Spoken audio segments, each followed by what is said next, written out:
尊敬的何建坤教授，亲爱的老师、同学们，全球各行各业的朋友们，大家好！欢迎大家参加气候变化大讲堂第16讲的全球直播。我是清华大学气候变化研究院常务副院长、世界大学气候变化联盟秘书长李正，很高兴主持今天的活动。气候变化大讲堂是清华大学气候变化研究院推出的对话与交流旗舰平台，邀请全球政界领袖、国际组织负责人、学界知名人士和商业先锋分享其应对气候变化的观察与洞见、理论与实践。大讲堂每一期会安排同步网络直播，单场观看人次达11万人。在此特别感谢全球观众对气候事业的关注与支持。今天的大讲堂是一次特别的安排。2019年5月，清华大学倡议成立世界大学气候变化联盟。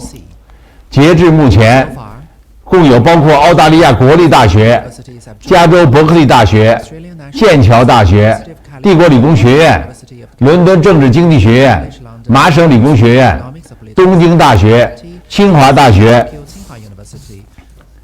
巴西里约热内卢联邦大学、印度科学大学、巴黎政治大学、南非斯坦宁布什大学、牛津大学和哥伦比亚大学在内的14所大学加入联盟，一起发挥大学在应对气候变化中的独特作用。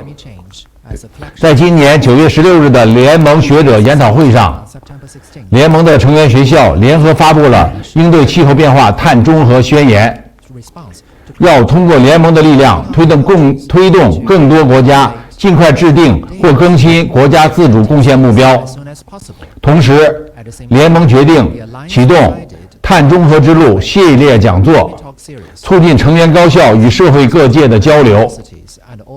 今天的大讲堂就是碳中和之路系列讲座的第1讲。此外，清华大学气候变化研究院于今年4月启动了应对气候变化的基于自然解决方案 C+NBS 合作平台。To promote the learning and communication on nature-based solutions through monthly webinars and workshops. Today's event is also the October workshop on nature-based solutions to climate change, or CNBS platform. The solution based on nature is one of the key strategies to achieve carbon neutrality, and later Professor HE will elaborate on this point in this speech. Here, on behalf of the ICCSD of Tsinghua University, I want to thank Yanbao Charity Foundation of Ningxia, CIFF, Climate Works Foundation, the Energy Foundation, the Nature Conservancy, Tsinghua University Education Foundation Global Climate Change and Green Development Fund for your support. Dear teachers, students, and friends, on September the 22nd, China proposed at the 75th United Nations Climate Conference to enhance the NDCs and adopt stronger policies and measures, and to strive to peak carbon dioxide emissions by 2030 and strive to achieve carbon neutrality by 2060. This is a major strategic decision made by China in coordinating the overall international and domestic situations, further demonstrating China's strategic commitment to green and high-quality development, as well as the responsibility of a large nation that firmly supports multilateralism and strives to build a community with a shared future for mankind. In the past 2 years, the ICCSD of Tsinghua University, together with 18 domestic research institutions, has carried out a study on China's low-carbon development strategy and transition pathway for 2050. The project systematically studied the pathway of the transition of China's energy economic system under the temperature rise targets of 2 degrees and 1.5 degrees, and analyzed the corresponding investment costs and socio-economic impact. The result of the research provided academic support for China to formulate the long-term low-emission development strategy required by the Paris Agreement and to achieve carbon neutrality by 2060. As the leading scholar of this project, Vice Director of the National Expert Committee on Climate Change, Chairman of the Academic Committee of ICCSD, Professor HE Jian Kun, will make an in-depth introduction on core outcomes of this research, as a valuable reference to friends around the world who closely monitor the climate change progress. During the speech, you can ask questions by scanning the QR code at the bottom of the screen. After Professor He's lecture, we will have a special Q&A session to have online interaction. Next, I would like to invite Professor HE Jian Kun to give you an in-depth analysis. Thank you.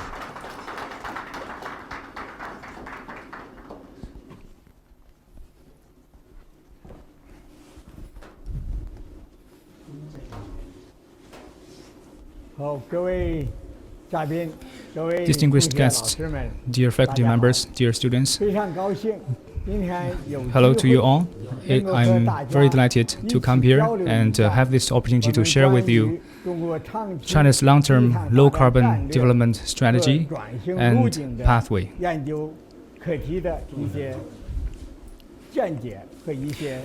during which I will share with you some of the insights and also the progress we have achieved. As you know, President Xi Jinping of China made a very important address at the UN General Assembly proposing that China will enhance its 2030 nationally determined contribution and long-term carbon neutrality goal. China has set a target to strive to peak its CO2 emission before 2030 and achieve carbon neutrality before 2060. These targets will play an important role in accelerating the country's post-pandemic green low-carbon transition and also the implementation of long-term low-carbon strategies, as well as facilitating the progress of global climate governance.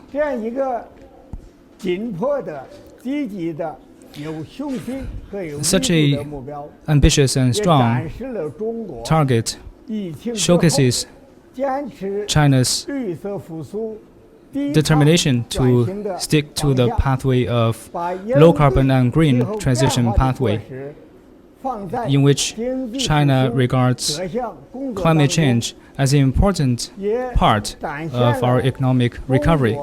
It also shows that China will strive to achieve the 2 degrees Celsius temperature rise under the Paris Agreement and strive to achieve the 1.5 degrees Celsius temperature rise target. It also shows China's determination to align its overall strategy with the global climate change target. Internationally, China's pledge will also boost the confidence and the willingness to act against climate change. It also shows that China is acting responsibly as a major country for the common cause of all mankind. Therefore, by setting such an ambitious and powerful target to peak its CO2 emissions and achieve carbon neutrality, and also rolling out supportive policies and actions are vital for China to align its overall strategies both at the national and international level.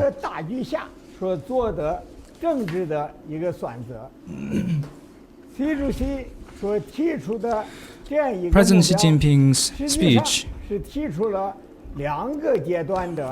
actually put forward a 2-step strategy for China. Step 1 is for China to peak its CO2 emissions before 2030.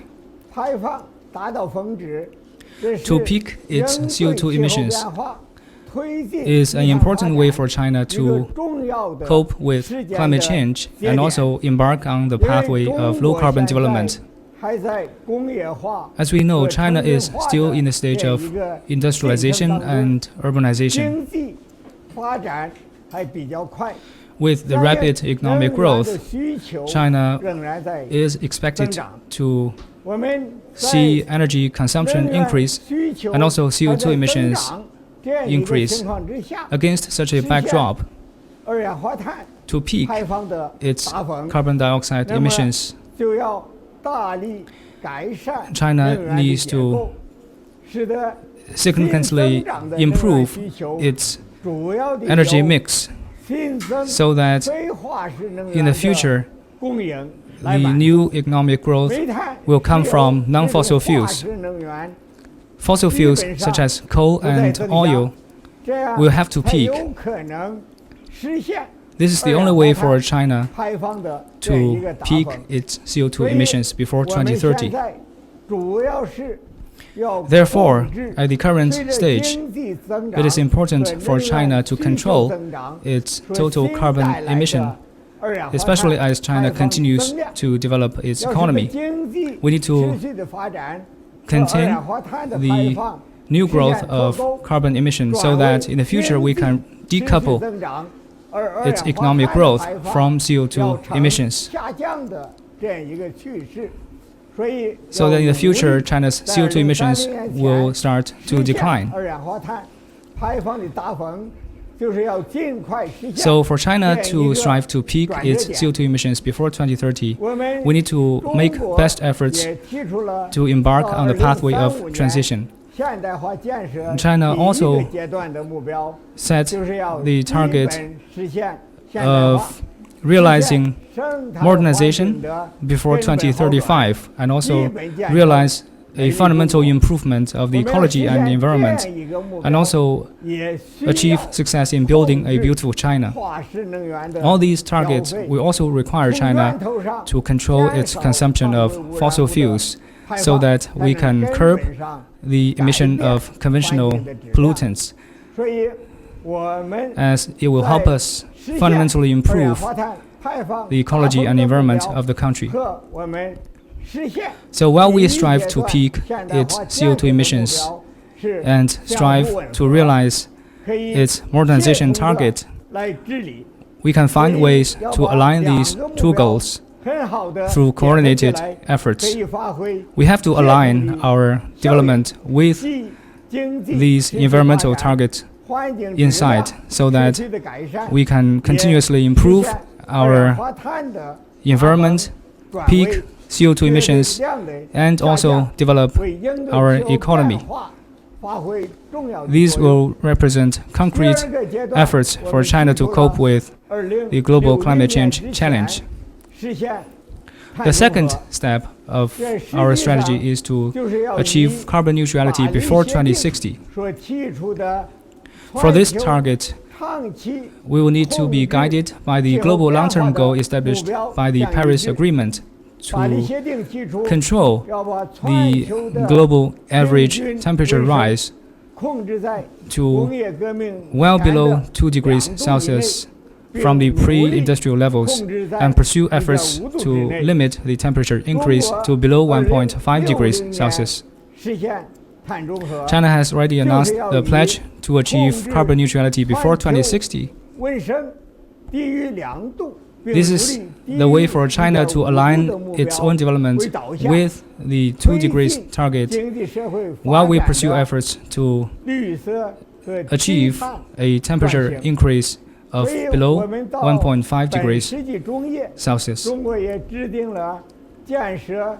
And China also has established the goal of building a modern and powerful country in the middle of this century. In the meantime, we also established a goal of building a beautiful China. And this is aligned with our modernization strategy. And China shall achieve a deep decarbonization pathway that is consistent with the goal of keeping the global temperature rise below 2 degrees Celsius and striving to keep it below 1.5 degrees. Therefore, achieving carbon neutrality before 2060 should be incorporated into the goal and strategy of achieving overall national modernization in the middle of this century.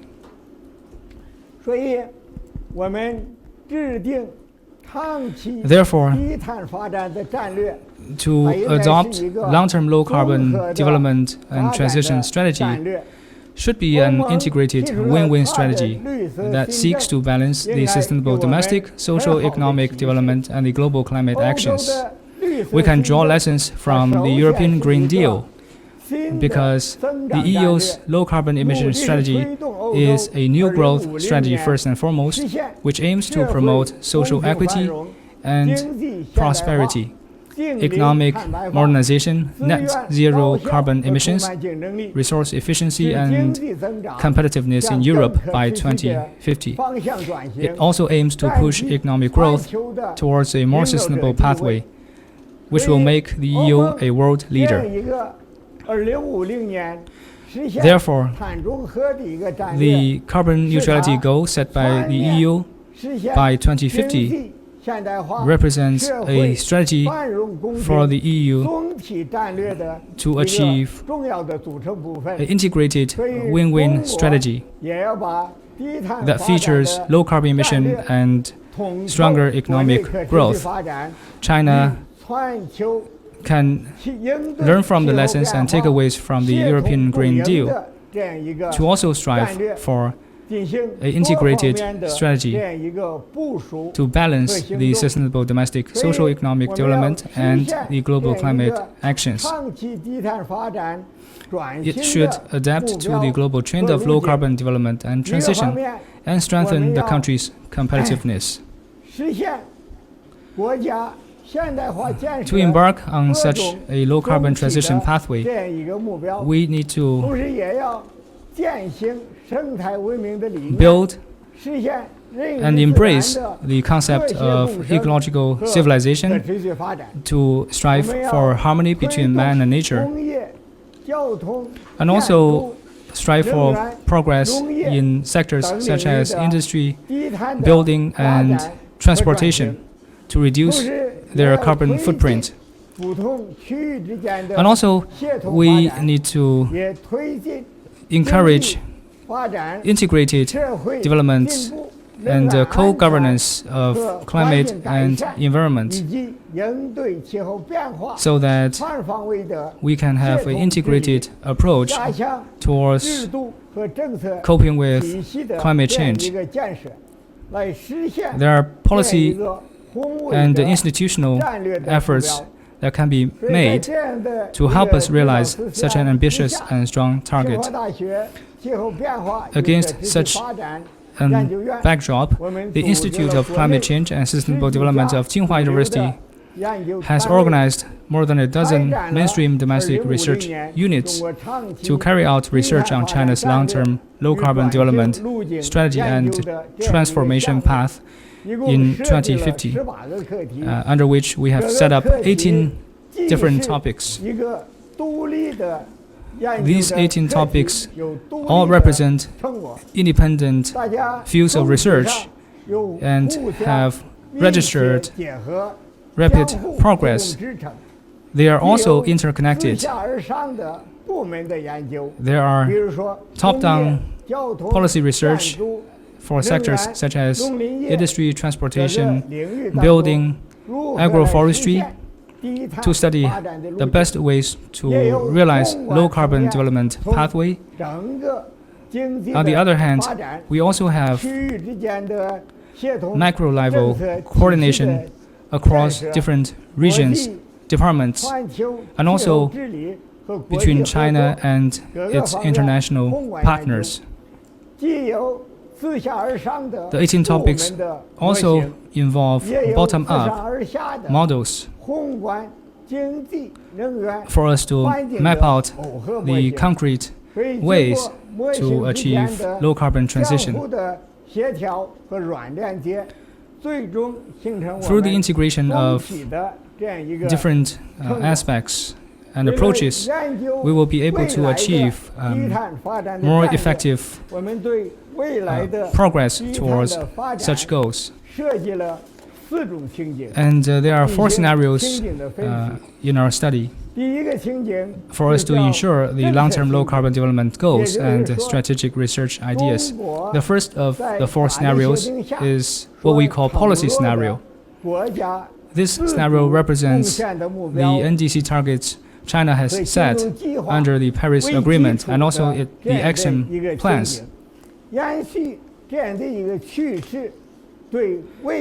Under the policy scenario, China will implement and carry on with the 2030 NDC targets. The second scenario is called reinforced policy scenario, in which China will strengthen the prior 2030 NDC scenario from bottom up and then continuously step up the emission reduction efforts. These two scenarios were mapped out in light of China's real conditions and also the requirements under Paris Agreement involving China's NDC targets. Apart from these two scenarios, we also studied the 2 degrees Celsius scenario, which means we will achieve an emission reduction scenario aligned with the global 2 degrees target by 2050. And also we have set up another scenario of 1.5 degrees to basically control the global temperature rise for no more than 1.5 Celsius degree. This is another scenario we're working on. In the latter two scenarios, we basically highlight the emission reduction pathways driven by the long-term goals of global climate change mitigation. It is a goal-driven target. We set up the goal and target first, basically to control the greenhouse gas emission, and then we work in reverse to figure out what are the necessary transition pathways we need to pursue in order to meet the target demands. So here we see 4 scenarios. On this chart, on the left, you are seeing the curves for energy demand of 4 scenarios. On the right chart, you can see CO2 emissions correlated with the 4 demand curves. On the chart, you can see in the first 2 bottom-up approach of policy or the reinforced policy scenarios, they simply failed to achieve the 2050 2-degree and 1.5-degree targets. According to the IPCC report, if the global temperature rise is less than 2 degrees by 2050, the global CO2 emission compared with the 2010 level, it will drop by 70%, which means that is the per capita emission will be no more than 1.5 tons equivalent. So that is going to be our target to reach the 2-degree target. To control the temperature rise under 1.5 degree, according to the IPCC special report on 1.5 degree target, it pointed out that by 2050, the global CO2 emission will be net zero, and the deep abatement of other greenhouse gas emission. So basically, we're looking at the net zero emission of CO2 by 2050 and the deep abatement of other greenhouse gas emission. We basically work this in reverse in order to figure out the economic and energy transition pathways, which we need to embark on today. From this chart, it is shown that to achieve the 2-degree and 1.5 degree transitions, starting from now, we have to speed up CO2 absolute value-based CO2 abatement. This is very much not aligned with the current development stage and development level of China. So we have to strike a balance among 4 scenarios. On this chart, I'm demonstrating energy-related CO2 emission. Apart from CO2, we also have other types of greenhouse gases, for example, methane or NOx, or fluorine-containing gases. Those are non-CO2 greenhouse gases. In terms of the non-CO2 greenhouse gas emission, they account for 16% of total greenhouse gas emission. All the others are occupied by CO2 emission. The non-CO2 emission is taking a small portion of the total emission, but many of them are short lifespan greenhouse gases. They have a stronger immediate effect on global warming. The non-CO2 GHG emission abatement in the near term has great immediate potential. For example, like coal bed methane recovery technology actually has a positive economic effect. However, the non-CO2 greenhouse gas emission under the scenario of deep abatement simply do not see an economically viable, scientifically plausible approaches, which means that deep abatement of these gases need to focus on 40%, 50 or even 60% reduction of non-CO2 GHG emissions, which means that the curve's cost will go very deep if you try to have a major deep abatement, because the cost is enormous. So in future, the non-CO2 greenhouse gas emission is going to be a big barrier in the foreseeable future. Based on the above-mentioned analysis, we need to choose our pathway towards the 2050 low-carbon development and energy transition. Previously, I mentioned that if we carry on policy scenarios or follow the bottom-up reinforced policy scenario, we simply cannot meet the global 2-degree or even 1.5-degree scenarios. But on the other hand, the current development stage simply cannot accommodate absolute reduction of CO2 emission, because the only thing we can do between 2030 is to peak the CO2 emission before 2030. And after that, we can achieve abatement of the absolute value of CO2 emission, which means that China needs to be pragmatic and map out the road, combining the targets on both sides. Before 2030, our target is to peak CO2 emission. Therefore, we want to choose the reinforced policy scenario as the baseline policy foundation to speed up the transition of our economy and the energy sector to peak CO2 emission as soon as possible. Once it is peaked, following that, we need to take immediate measures to shift over to the reinforced policy scenario to go to the 2-degree or even 1.5-degree target scenarios. That means the purple shade in my screen. On the top, you can see a curve scenario for 2-degree. On the bottom, that is 1.5-degree target scenario. China pledges to achieve carbon neutrality before 2060.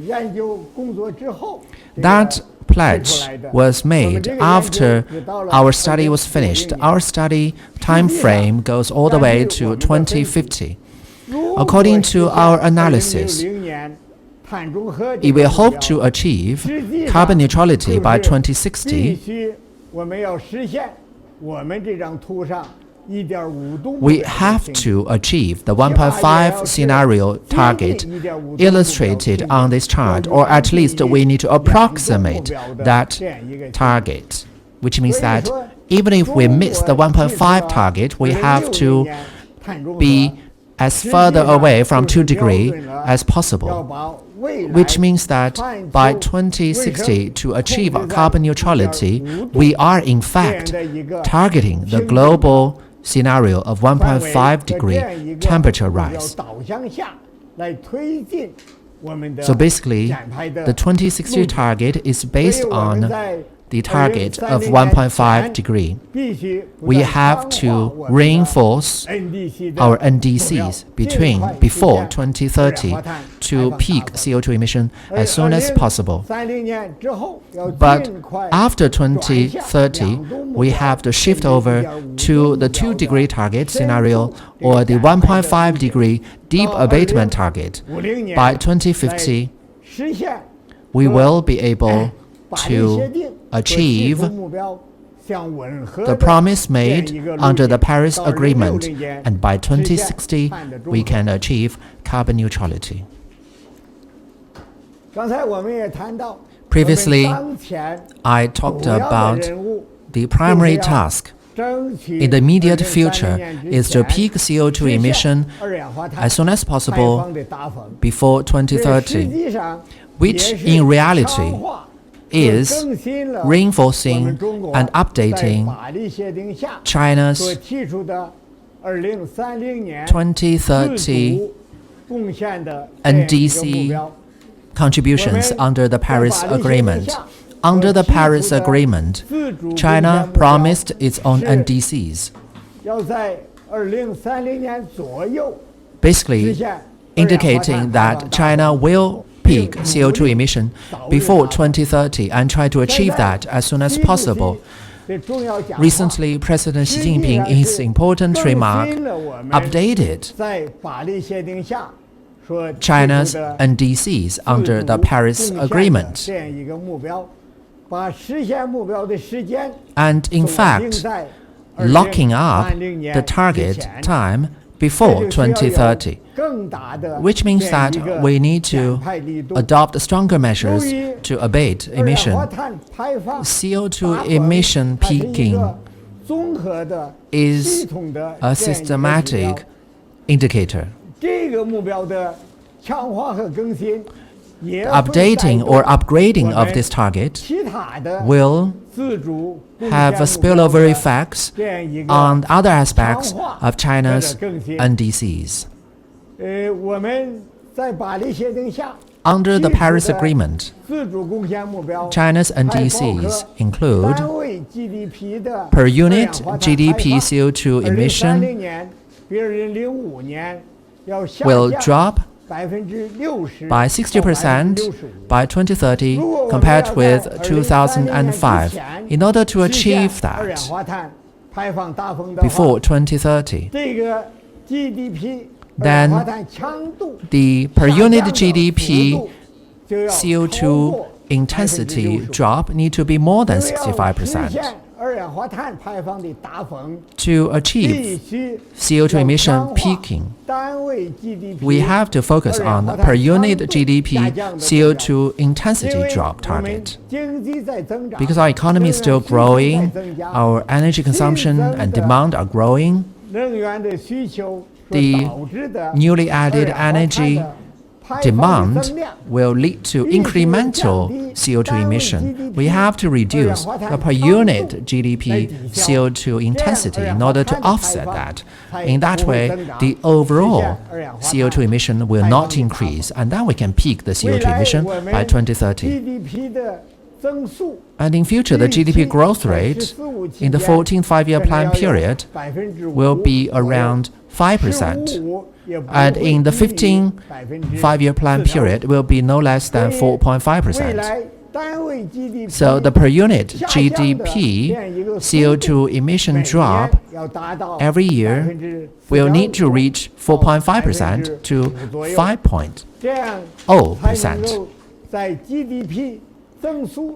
So in that way, when our GDP is growing at a rate of 4.5 to 5%, the CO2 intensity will peak and will no longer increase. So by 2030, the per unit GDP CO2 intensity decline level need to be higher than 60%. by 2030. Our economy continues to grow. The energy needs are growing. In order to peak CO2 emission, the newly added energy consumption, in particular, the need for PV, hydro, nuclear, and wind, and other renewable and new energies, they need to accommodate the newly added energy needs to support socio-economic development requirements.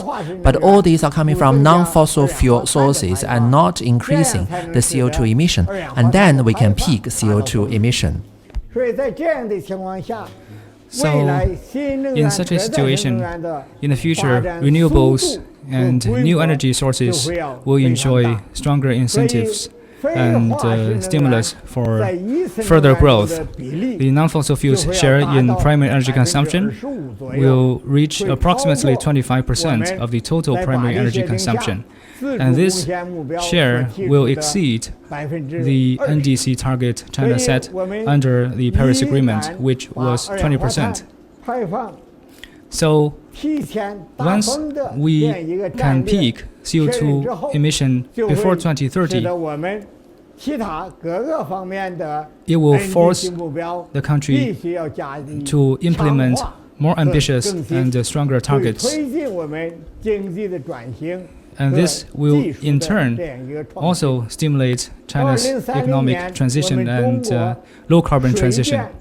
In 2030, wind, solar PV, and hydropower's installed capacity will exceed 400 and 500 million kilowatts. In total, they will reach the scale of several billion kilowatts in terms of installed capacity, which will be higher than the existing installed capacity of the US for renewables. Therefore, we can say that China's low-carbon transition and new energy transition is leading the trend in the world.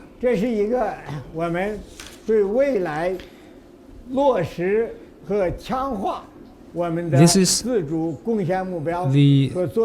analysis of energy consumption and CO2 emission for the implementation and enhancement of 2030 NDC targets.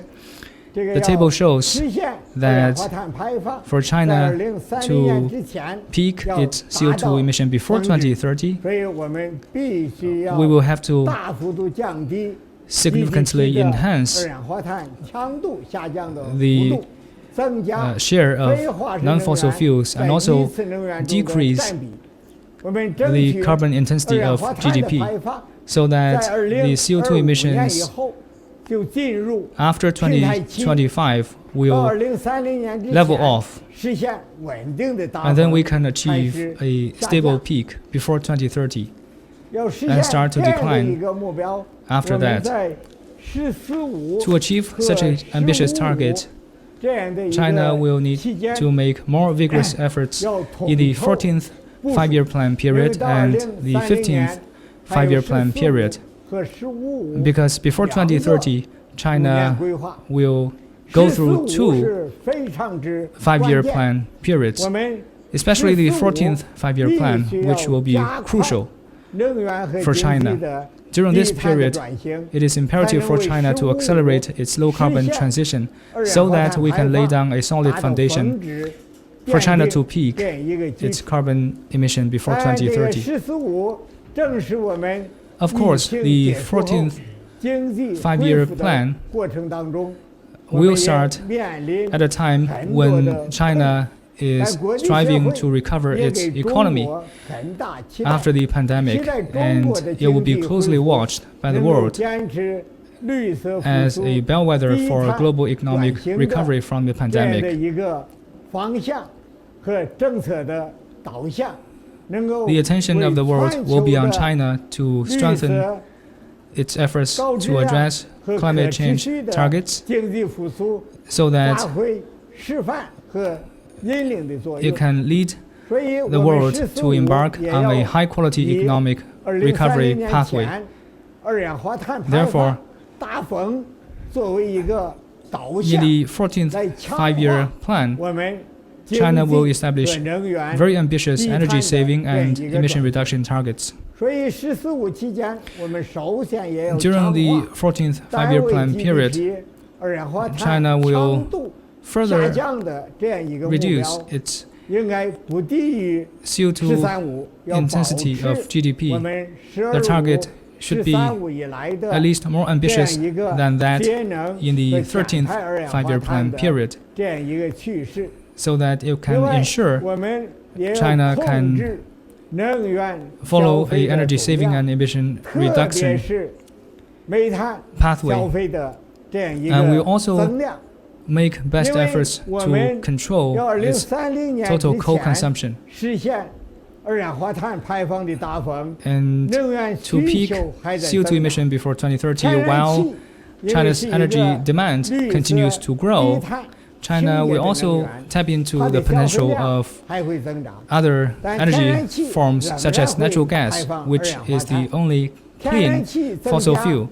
So we expect to see continuous increase of natural gas consumption, which may also increase CO2 emission, and the increase from natural gas consumption must be offset by the reduction of coal consumption. Therefore, during the 14th five-year plan period, China will need to adopt very strict and stringent controls over coal consumption and production, especially the end-use burning of scattered coal in China.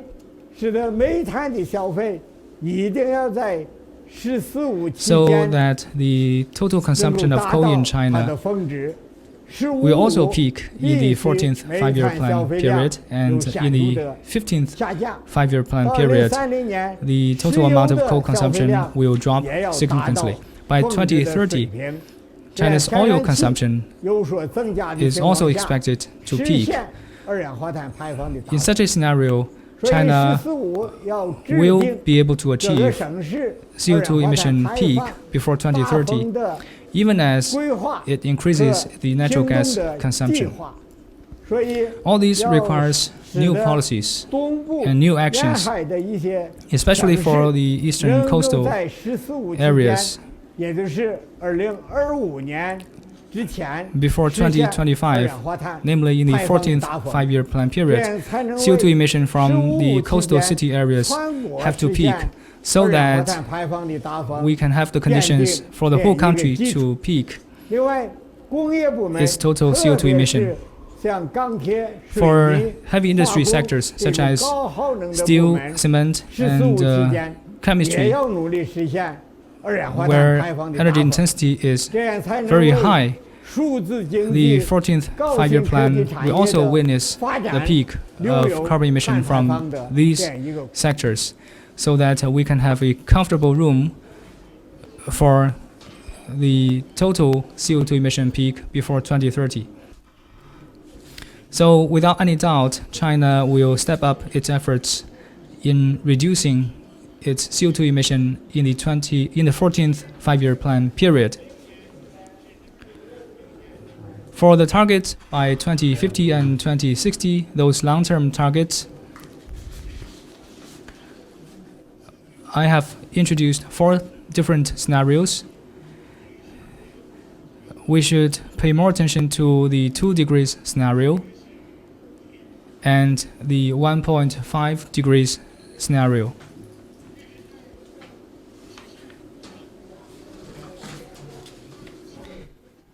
Under the 2 degrees scenario, this is the composition of the primary energy consumption of different energy forms. As you can see from the slide, under the 2 degrees scenario, the total primary energy consumption by 2030 and after that will reach a plateau,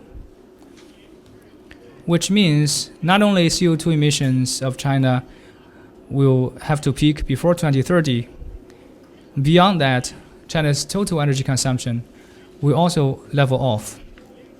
By 2050, the total energy consumption of China needs to decrease. The share of coal right now is around 57%. Will have to drop to under 10% by 2050. Non-fossil fuels share in 2019 accounted for 15.3% of its total primary energy consumption. By 2050, it will have to be elevated to over 70%. Electricity from non-fossil fuels will also have to be increased from today's 32% to around 90% by 2050. Therefore, we have to reduce the consumption of fossil fuels if we want to achieve those targets.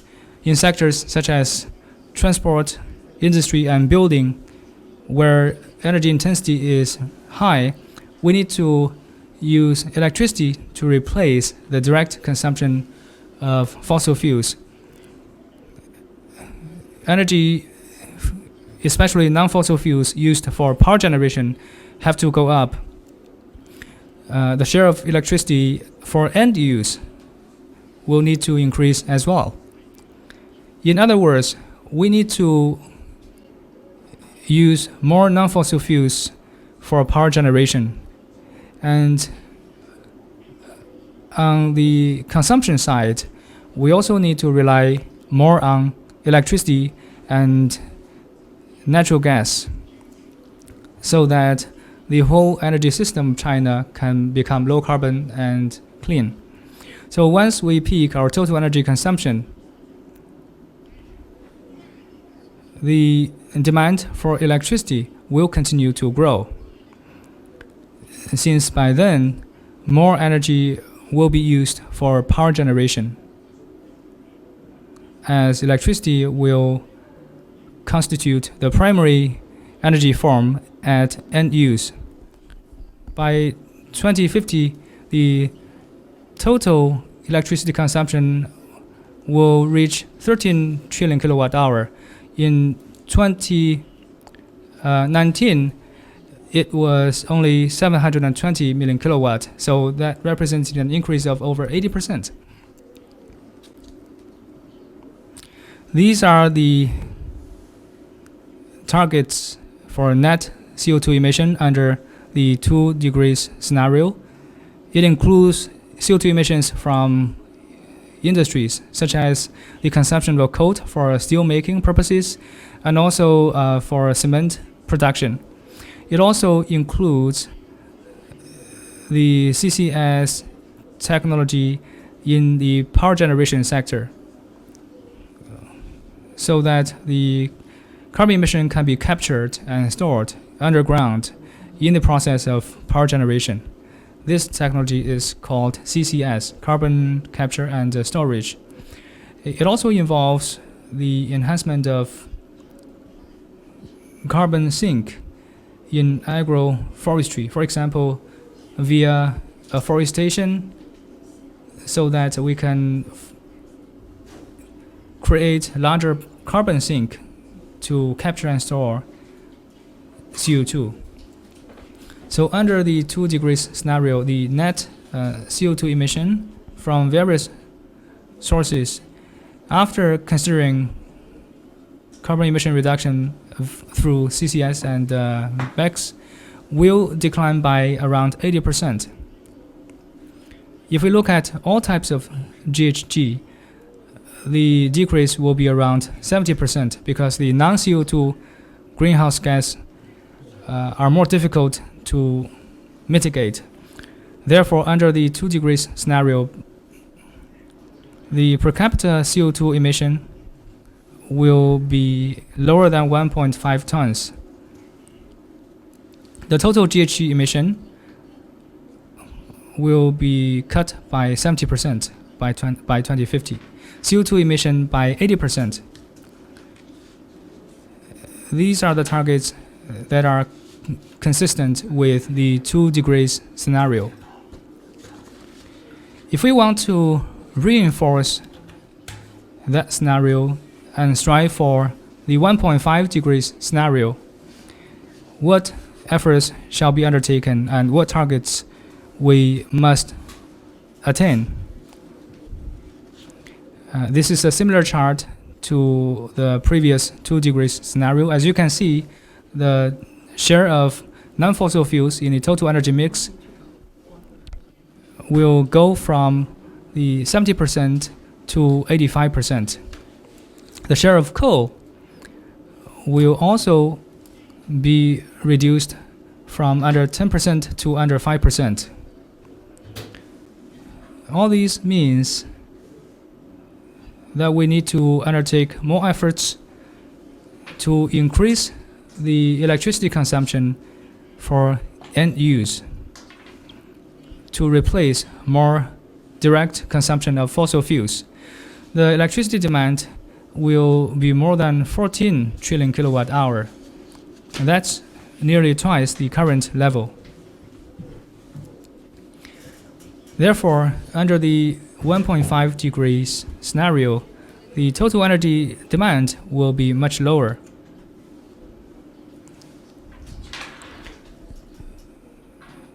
But the demand for electricity will continue to grow.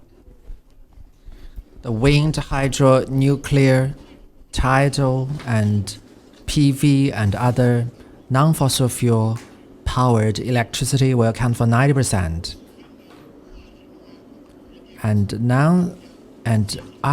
We need to use also CCS technology to achieve carbon sinks. So under the 1.5 degree scenario, the CO2 emission will be captured with the CCS technology and forestry sinks. And the net CO2 emission will be around near zero, net zero. So CO2 will achieve neutrality. Other greenhouse gases will be deeply abated.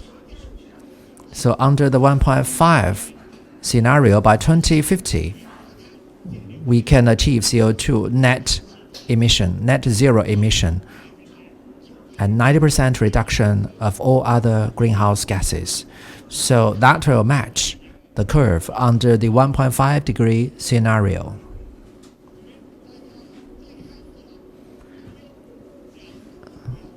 So we are moving from the 2 degree scenario to 1.5 degree scenario. What are the areas we need to take stronger measures in? And on this chart, I'm showing you different sectors.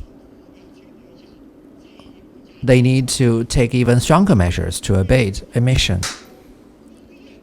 The industrial sector and power sector are the 2 main contributors of CO2 emission. Currently, industrial sector and electricity sector each occupy 40% of contribution, and transport and the building each occupy 10%. So to achieve the 2 degree pathway, the ultimate emission will still be coming from industries and electricity. And when we're moving towards the 1.5 degree target, we need to focus on the industrial sectors and electricity sector. And of course, all other sectors need to reinforce forestry and agricultural sinks, plus the CCS technology application. Some industrial sectors are really difficult to abate. They don't contribute CO2, but they're just producing iron and steel. They are using coking coal as a reductive agent. They are using limestone degradation to produce cement, and the petrochemical industry, coal and crude oil can be the raw materials for the chemical processes. So they are also the source of ultimate CO2. For example, we can use hydrogen as a reductive agent. We can use hydrogen as an input material, feedstock, to synthesize certain chemical compounds to achieve a zero carbon petrochemical, zero carbon steel making. So all these new revolutionary technologies can help us abate the carbon emission traditionally found difficult in some industrial sectors. And also we need to reinforce and intensify the CCS technology application and forestry and agricultural sinks to offset additional emission. So nature-based solutions will play their critical role in this area. Ultimately, non-CO2 greenhouse gas emission are really difficult to fully abate. We need to use forestry sink to offset that. So the use of NBS solutions and the leverage of the ecological service function to reduce the emission sources and at the same time increase the stock of sinks. We can preserve the ecology, preserve biodiversity, reduce CO2 emission, and this kind of combination of measures will play irreplaceable role in achieving carbon neutrality. And also just very briefly here, internationally, wind, hydro, PV, these renewable power, when converted to primary energy consumption, there are two ways of calculating them. First calculation method, we call it the power generation coal consumption equivalent. If you produce 1 kilowatt hours, you need to use 300 grams of coal to produce 1 kilowatt hour electricity. So we are sort of converting the renewable energy to primary energy based on the unit of 300 gram of coal equivalent. The other one is a calorie equivalent. For 1 kilowatt hour of energy, we have 860 calories of heat or thermal power. Because you need to have a power generation efficiency, you need to multiply that with a 40% power generation conversion rate.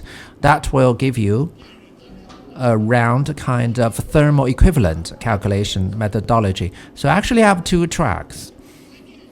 The renewable energy conversion, once converted to primary energy, there is a gap of 60%. So there's going to be a big gap if you convert them to primary energy consumption. Under the 2-degree scenario, by 2050, our primary energy consumption need is around 5.2 billion tons of TCE. That is based on the coal methodology. IEA, OECD are following the other calculation, that is calorific value calculation method. If you go to that track, converting them to primary energy consumption, by 2050, the primary energy need of China is around 3.5 billion TCE. So basically, coal equivalent, that gives you 5.2 billion TCE. The caloric value is 3.5 billion TCE. There's a gap around 40%. When you make a comparative study, you really need to be careful. You just need to follow the same calculation methodology. Don't use two different methodologies to make a comparative study. I said that in the primary energy mix, non-fossil energy, if you use the coal equivalent, it only accounts for 60%. But according the calorie, it is only 60%. But if I use the co-equivalent method, the proportion of non-fossil energy is around 73%. Also, on this aspect, you also need to use the same calculation methodology. To achieve the long-term low-carbon transition, what are the costs? The costs can be staggering. We can make a comparison. If you want to achieve the 2-degree scenario targets,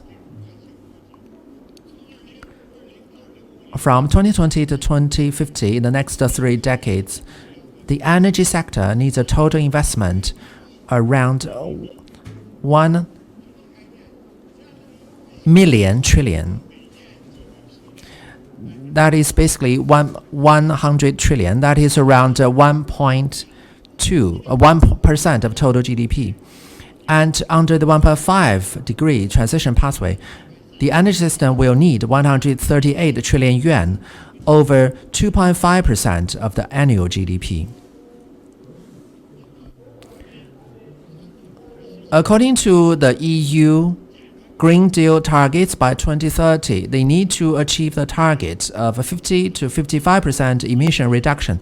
Every year, they need investment of 1.5% of their GDP. According to the calculation of UK, to achieve the 2050 carbon neutrality target, every year they need to invest in the energy sector around 1.5% of total annual GDP. So for China, the 100 trillion yuan has a greater portion of annual GDP. It's because China's transition is more aggressive with the more intensified efforts. And secondly, the per unit GDP energy consumption level in China is still relatively higher than the level of EU. Maybe a 3 times difference in terms of per capita per unit GDP energy consumption. So our base number is bigger. To achieve a more aggressive transition, we need more investment. But any investment will give you a return. It will create new growth drivers and new jobs. The renewable energy sector will imply 1.5 to 3 times more people per unit of capacity than the conventional energy sector. And in terms of energy supply cost and electricity cost, during the transition period, we will connect a large amount of renewable energy to the grid. The grid needs to set up a peak regulation and energy storage conversion. We need to have a massive cost and investment in the grid. So the upfront cost may go up sharply, but in the long term, when renewable energy costs is going down, when they're getting smarter, more intelligent, the grid is getting smarter, and with more mature and cheaper energy storage technology, the long-term cost is going down. It will not create excessive burden on the carbon transition. So in order to achieve this long-term transition, we need to make sure that the socioeconomic development can maintain its stability. By 2050, the GDP will be around 3.5 times of the 2020 level. So in future, our GDP also has a greater growth potential.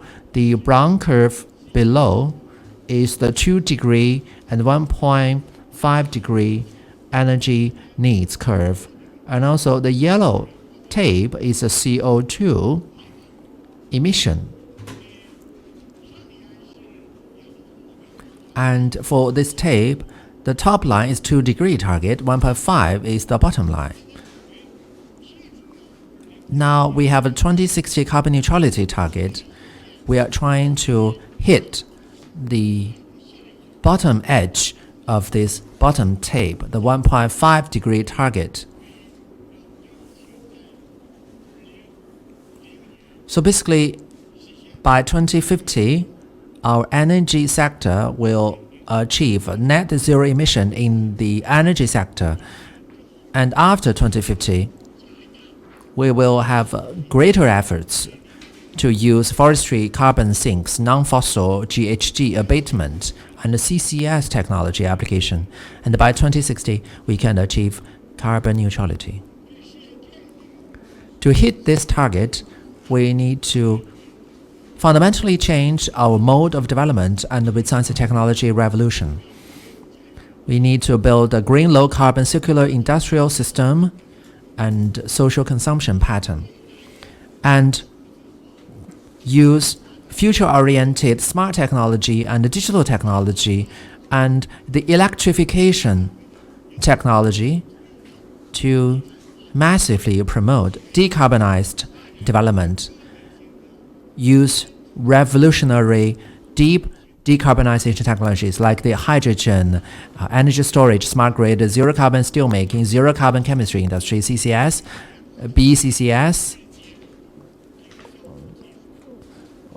or the CDR technology, and so on. We need to promote the institutional reform, set up the carbon trading market, set up new carbon pricing mechanisms.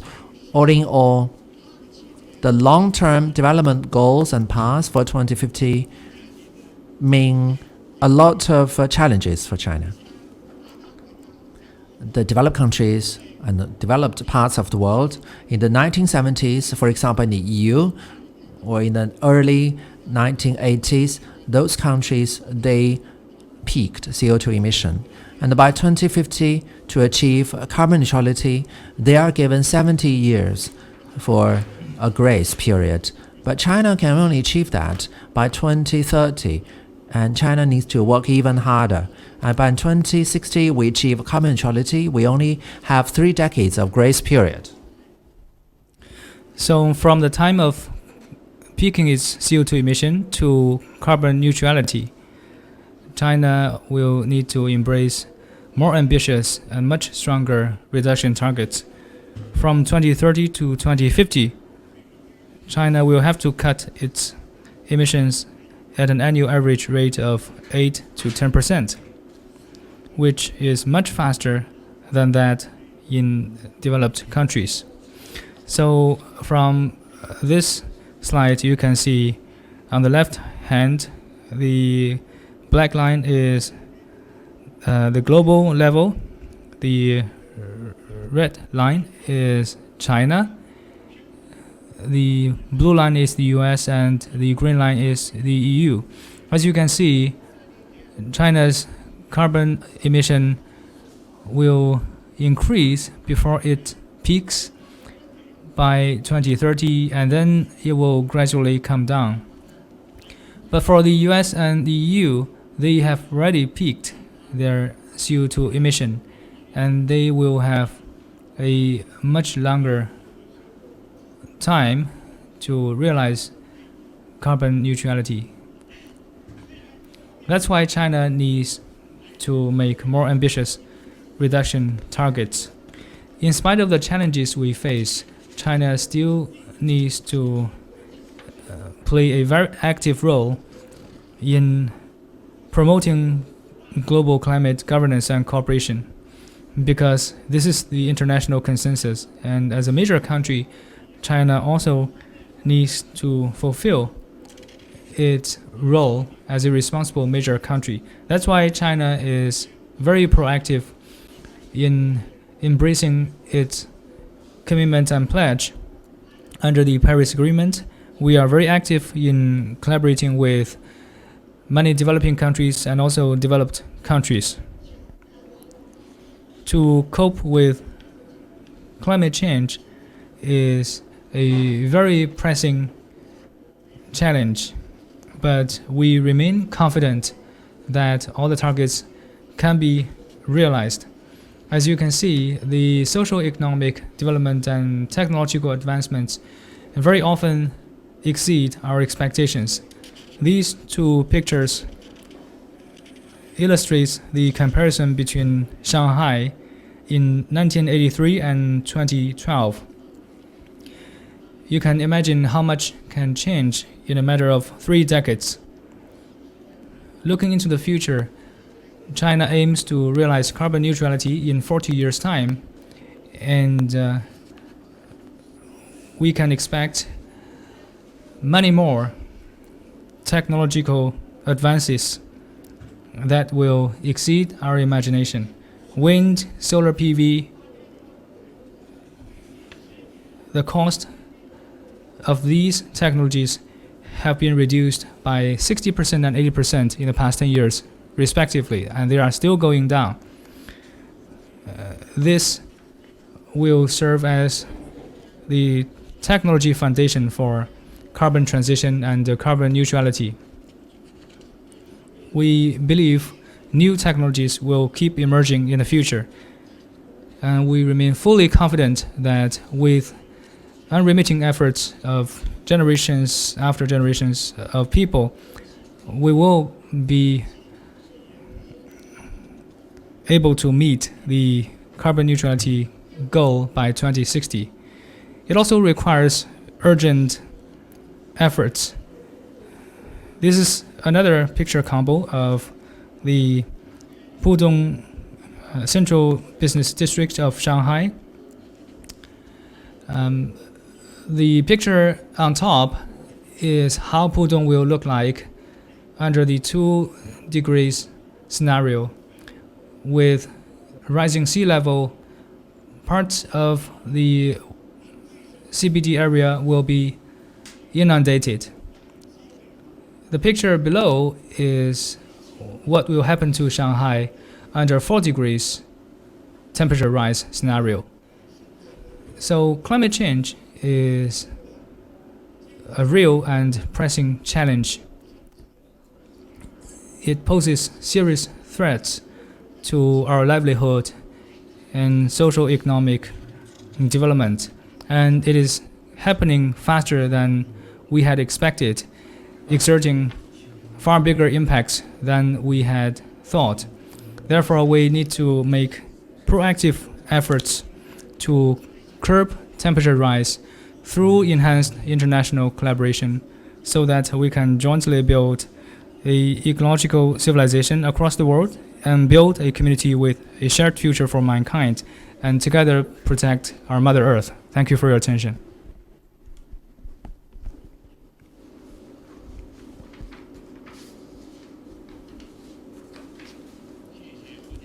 Thank you, Professor HE Jian Kun, for your in-depth introduction. I myself is one of the project leaders of the 2050 Strategy Research Project. Professor He's speech now gave me an opportunity to systematically sort out and review the research highlights. Just like you, I've learned so much from him. Once again, we use our big hand to thank Professor He for his excellent sharing. So far, we have received many questions. Now, please take a short break, around 2 minutes, and after that, I look forward to the interactive session.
I'm here today alongside 2 individuals who are all members of the Global Alliance of Universities on Climate. As young professions, we can't help wondering how.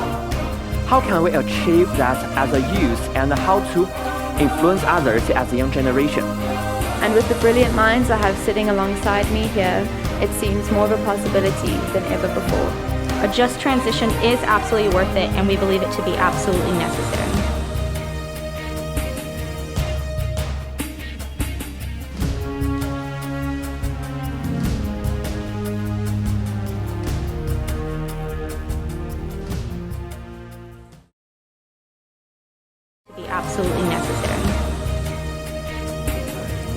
Okay, we have already collected a lot of questions from you.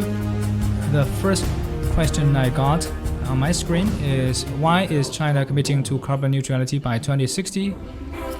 Will this significantly impede its economic development, given that China is the factory of the world? In your opinion, what is the main driver behind this new and ambitious vision for China? This target is a way for China to reduce the conventional air pollutants, for example, NOx and sulfur dioxide and PM 2.5 from fossil fuel consumption. China already implemented many measures to reduce pollution emission and carbon control, as we exhaust all the low-hanging fruits, it will be more difficult for China to further reduce its carbon emission. And we have to embrace more ambitious targets to build a sound ecological environment. So the carbon neutrality target is also a path for China to ensure social prosperity and sound ecological environment. The third reason is that while the world strives to cope with climate change, low carbon core technology, low carbon industry layout represent the core competitiveness of an economy. Therefore, if China wants to build itself into a modern country, it is imperative for it to develop more low carbon technologies. And that's why China decides to commit itself to carbon neutrality. Of course, China is a major manufacturing country. 2/3 of the end use of the energy is in the industry sector.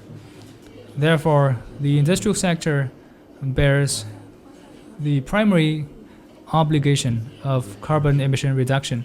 In the short term, it may exert pressure on industrial players, but the sector will benefit in the long run as China optimizes its industrial structure and transition to higher quality service industries, high-tech sectors, and reduce the share of the heavily polluting heavy industrial sectors. So this is also an opportunity for China to upgrade and transform its own economic structure. In spite of the short-term costs and pains, for example, some coal-fired power plants, the average lifespan of China's coal-fired power plants is around 15 years.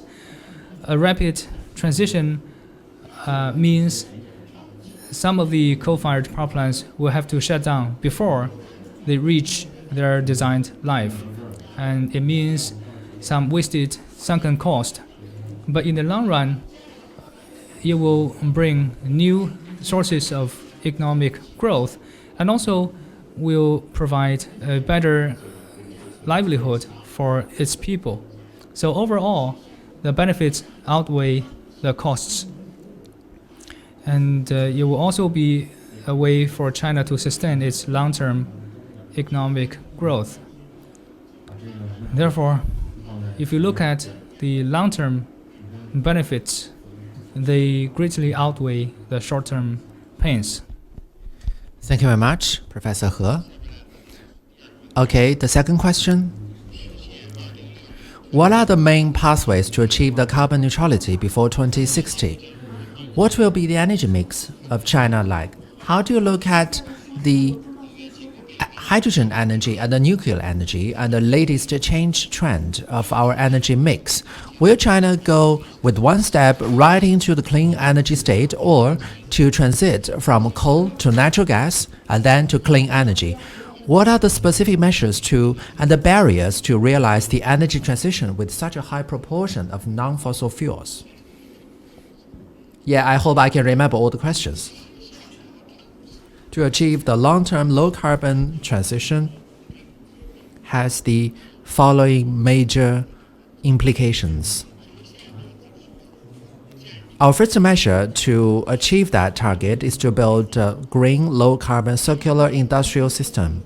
The industrial structure must be digitalized, greener, and low-carbon based. The industrial structure transition will feature high added value, low energy consumption, and those sectors normally at the higher end of industrial chain to replace the low added value, high energy consumption sectors. So that's a way to achieve low carbon development. We need to take stronger measures to upgrade and transform our industries. So that's why that at current moment we are bolstering the sector of digital economy and high-tech sectors. Secondly, we need to set up a clean, low-carbon, secure energy system. We need to take stronger measures to develop new energy and renewable energy, reduce the consumption of fossil fuels, in particular the use of coal. Then, when our energy mix is much cleaner with clean energy sources, we can reduce CO2 emission and we can deal with environmental pollution. And we are basically modernizing the energy mix. And in this process, thirdly, a critical measure is that in the transport, building, and the industry, in these end side, we are electrifying all of them. We use electricity to replace the direct consumption of coal and oil. We are using the renewable energy to produce electricity, and the end user side, we can electrify many end user settings to reduce the direct consumption of fossil fuels and reduce CO2 emission. That will make our industries smarter and digitalized. Smarter and digitalized technologies can promote low carbon conversion and a greater use of electricity. And ultimately, we can achieve a low carbon development. In this process, to achieve the emission abatement targets, the primary sectors would be the end user side, like industrial sectors, transport, building. These sectors need to be the focal points. We need to have some technology breakthroughs in the transport sector. We need to develop electric vehicles to replace fuel-burning cars, especially industrial sector. We need to reinforce the electrification process. And for those sectors where abatement is simply difficult, like steel making or cement making, petrochemical industry, we need to use all types of revolutionary technologies, like to use hydrogen to replace coking coal, to have a zero carbon steel making, use the hydrogen as a feedstock to produce chemical compounds. Those technologies are not very mature. We need to put in a lot of innovation efforts into those technology aspects. And when a high portion of electricity is coming from renewable energy, the grid must maintain its stability and smooth operation. So on the one hand, we need to have a smarter grid. On the other hand, we need to have energy storage and the peak shaving capacity. We need to have some chemical-based energy storage. We can have pumped hydro energy storage. We can use nuclear. Nuclear can shave the peak at certain seasons. Or we can have a CCS technology. We can have combined heat and power technology. We can develop a CCS application. China is a vast country. We need to factor in local climatology and natural resource advantages. You cannot try to use a one-size-fits-all technology to try to address all the problems in China. All these cutting-edge technologies must be fully researched and studied. The CCS technology is critical. CCS critical for offsetting some sectors which simply have to rely on fossil fuels, like the chemical industry. We can use CCS technology to help them to offset emission. It all depends on the new revolutionary trends of different technologies. I think you have covered all questions, very comprehensive and detailed. So we need to have a high-level electrification at the user end and use decarbonization technologies at the supply side. Okay, I received another question here. That is around the 2030 peaking target. and the 2060 neutrality target, when we are making promises on these two, what impact it will have on the heavy industries and automobile industries? As an industry player, how are we fully engaged in this process?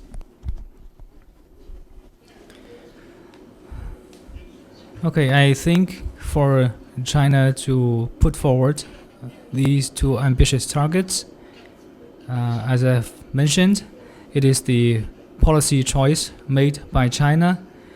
Certainly it will have huge impact on the industry layout, but China will certainly roll out many supporting policies. For low carbon industries, these are good news because it means the state may provide more favorable policies, but for carbon intensive industries, the future will be challenging.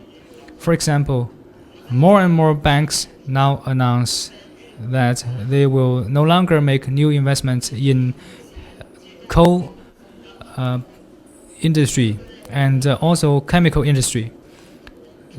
There are also some insurance companies and institutional investors that are withdrawing from carbon intensive industries.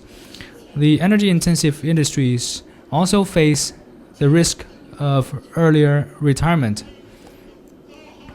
So for energy intensive industries, the future development prospect will be very challenging. You have to seek technology innovation, which will have great competitiveness and potential looking forward. For certain industrial players,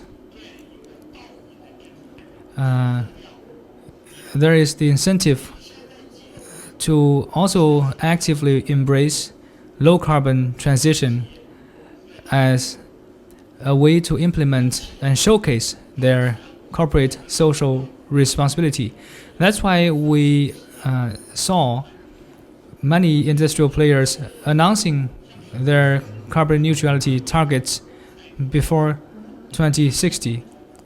Many industries even required low carbon transition in their complete value chain and supply chain, so that in the future your carbon footprint will also be as important as your economic output or your market brand name and reputation. So I think this state strategy for low carbon emission will serve as a guidance for different industries and the market and the general population to transition to low carbon model. Industry players will have to take the lead and initiative to survive and remain competitive. So my understanding, industry players will have to watch out for these trends and be proactive instead of waiting for these challenges to happen. Okay, one more question. Compared to heavily polluting industries, what are the roles of individual consumers as citizens of the new era and as college students, since we have a lot of college students at our studio? So what role can they play in helping achieve the global temperature rise control target and coping with climate change? I think for individuals, as consumers, we also need to change our lifestyle and consuming habits, because the low carbon transition requires reduction of carbon footprint on the demand side and consumption side. If every and each individual has the awareness of low carbon growth and the whole society strives for low carbon, when we go outside, we use public transportation. When we buy homes, we opt for green buildings. When we eat out, we choose green restaurants. These are the little things we can do as individuals to make our share of contribution to the low carbon transition.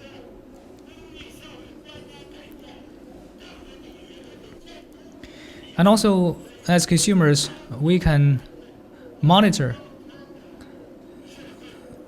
the industry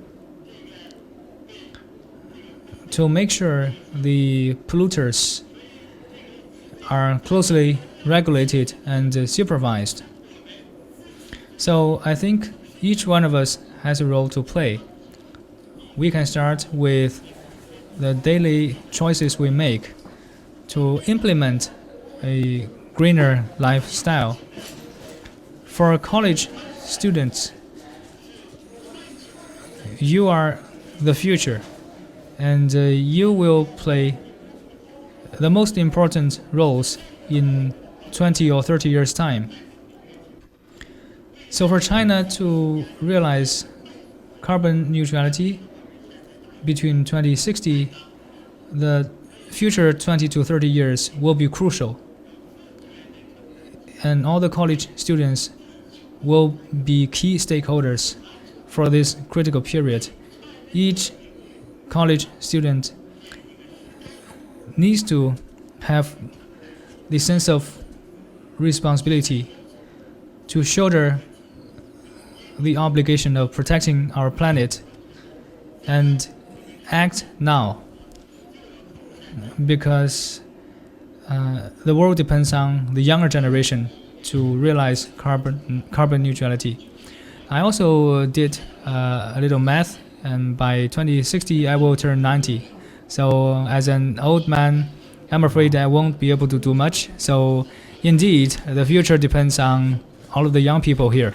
So thank you once again for this interaction.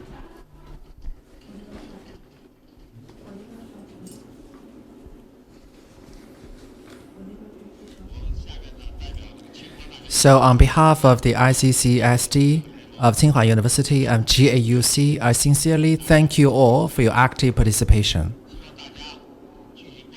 Please follow the Facebook, Twitter, and the website of the GAUC for information on the follow-up activities. If you want to know more about China's climate policy and its latest updates, just follow ICCSD's official WeChat account and website. Finally, I wish you all very good health and a happy life. Goodbye.